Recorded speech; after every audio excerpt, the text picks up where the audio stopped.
Ndị be anyị ekene m unu nke onye chiri ya zere. Ekpere n'ụbọchị taa bụ na ọ ga-adịrị nwoke mma dịkwazịrị nwaanyị na mma. Anyị ga na-eje eje na-abata abata, ngụ anyị ji eko agaghị aka anyị. Ụzọ anyị ga-abụ ụzọ mmiri, ọ gaghị abụ ụzọ nkụ.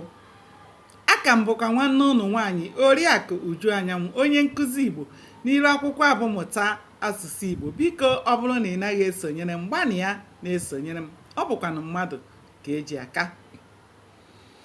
Anyị ka nọkwa na nnyocha akwụkwọ a bụ isi akwụ dara n'ala.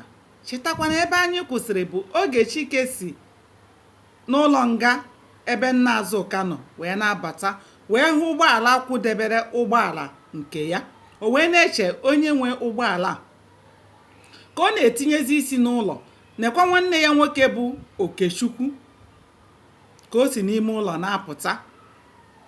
Chike wee tie mkpu wee kpọọ ya Kaptin Okechukwu, maka na Okechukwu si uwe ndị amị. Ile ya anya n'ubu aka, ịhụ kpakpando atọ dị ya n'ubu. Oge Chike kpọrọ ya Kaptin Okechukwu, Okechukwu zara ya saa. Nke a wee buo Chike isi. Chike wee sị, leenụ ya onye amị na-aza saa. Chike egbughị dị oge kọbara Okechukwu nwanne ya ihe ya na-agabiga, otu ndị amị si wee kpụrụ nna Azụka wee kpochie, wee rịọ Okechukwu ka o soro ya gaa n'ogige ndị amị. Okechukwu egbughị dị oge wee sị ndị so ya n'azụ, ndị amị ụfọdụ na-eso ya, na ha bịa bute ụgbọala ka ha gaa. Mana Chike gwara Okechukwu na ebe ahụ adịghị anya ka ha jiri ụkwụ. Ọ bụghị na ebe ahụ adịghị anya ụmụnne m, kama na Chike chọrọ ka ndị mmadụ mata na ya nwekwara nwanne nwoke bụ onye amị. Otu a ka ha ji wee were ụkwụ na-aga, ndị mmadụ na-enene ha. Nke a wee na-ebu Chike isi. Ndị Igbo si na ebube dibịa bụ nkanka okpu ya. Ka ha rụziri n'ụlọ ogige ndị amị, Okechukwu bakwuru onye isi amị. Oge ha hụrụ ya, ha na-egbuchara ya maka na ọkwa ya karịrị ọkwa nke ha.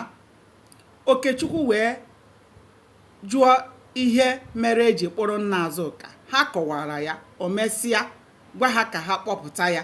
Ha kpọpụtakwara nna Azụka ma mechaa rịọ ya mgbaghara na ya ha amaghị na o nwere nwanne nwoke na-arụ amị. Otu a ka esi wee kpọpụta nna Azụka n'ụlọ nga.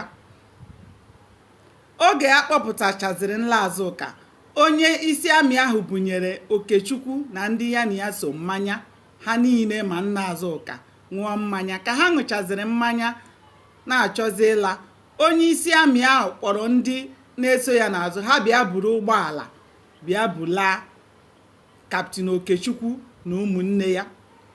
Otu a ka ha si wee bulata Okechukwu na Chike na ndị agha ndị ọzọ na be Chike.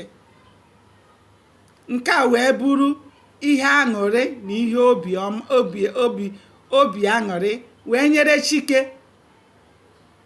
O wee na-ekozi ya isi, ya bụ na ya nwere nwanne na-arụ amị. Oge ahụ ha bataziri, Okechukwu si ka o risiri nri, ọ sị na ya na-achọ ịla. Chike wee rịọ ya ka ọ rahụ arahụ, mana ọ gwara ya mba, na ya agwaghị ndị ya na ya na-arụkọ ọrụ na ya ga-alahụ alahụ.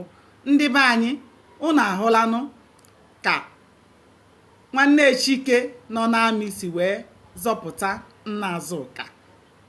Ọ ga-adị oge ọzọ ka ya bụ ọhịa dị ka ọ bụ na enwe amaghị ya.